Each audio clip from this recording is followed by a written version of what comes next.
Good morning. I'm gonna do another video, man. I'm doing a study on apologetics, and I'm kind of leading a Sunday class this morning on apologetics, and I've already done one little lesson on it, but I'm in Acts chapter 2, and I'm reading through Peter's sermon in Acts chapter 2, and he brings up a verse from David in Psalms. Well, in my studies, I noticed that Paul uses that same verse, that the Holy One shall not see corruption. He uses that in Acts chapter 13 in Antioch.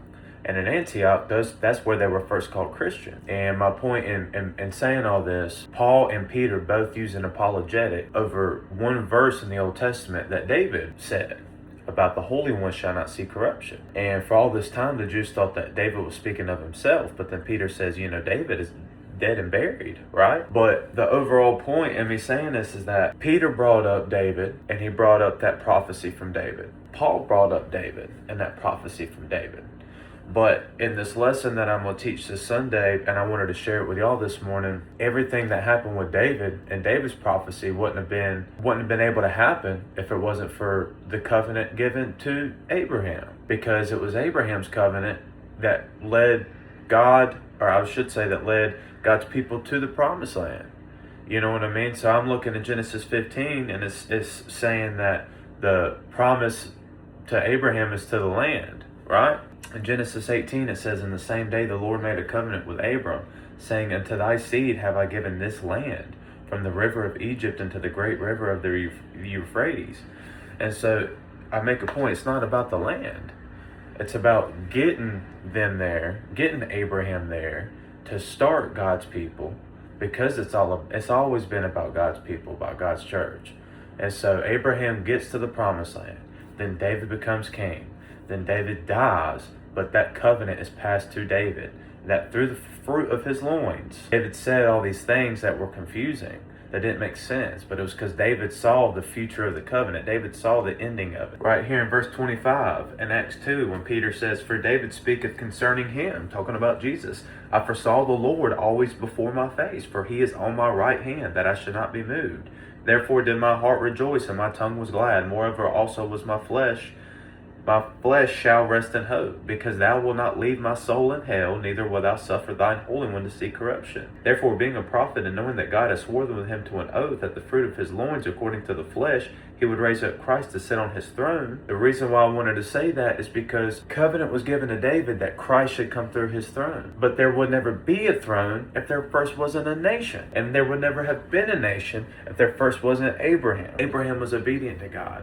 David was obedient to God. How? Just like Abraham went to the altar with Isaac. He believed in that covenant. He saw the future of it. And just like right here what Peter says about David, he says, "Therefore being a prophet, and God had sworn oath unto him, that the fruit of his loins, that Christ would come to his throne." He's seen this before, spake of the resurrection of Christ.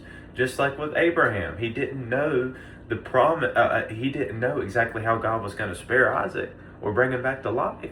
But he knew he would, because that covenant was given to Abraham, and Abraham believed the promise. Just like David believed the promise. The Lord says unto my Lord. David didn't quite maybe understand it. Just like Abraham didn't, but they believed it. Just like Jesus said, "Abraham rejoiced to see my day."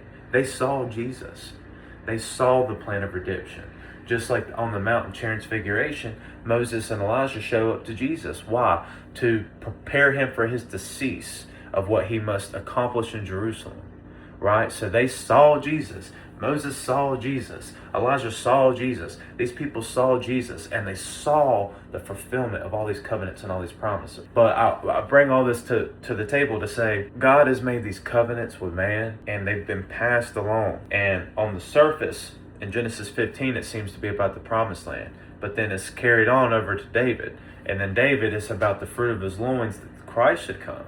And now here we are in Acts 2, all these hundreds and, I don't want to say thousands, I believe David lived in 900 BC. All these hundreds of years later, Peter is using these verses, these covenants, these promises, as an apologetic against the Jews, which he is a Jew. The significance behind that is Peter knew his Old Testament. Peter knew what to expect. Peter was waiting. Peter was ready. He was equipped. He was properly equipped, rightly dividing the word of truth. And so I encourage us all today to really study God's word, to understand these things, to really get down deep into it. If we have questions about things, get them answered, man. Spend some time.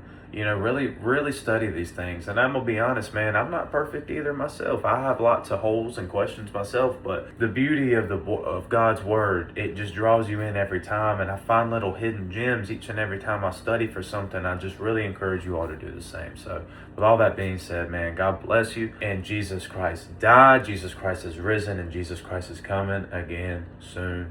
Peace.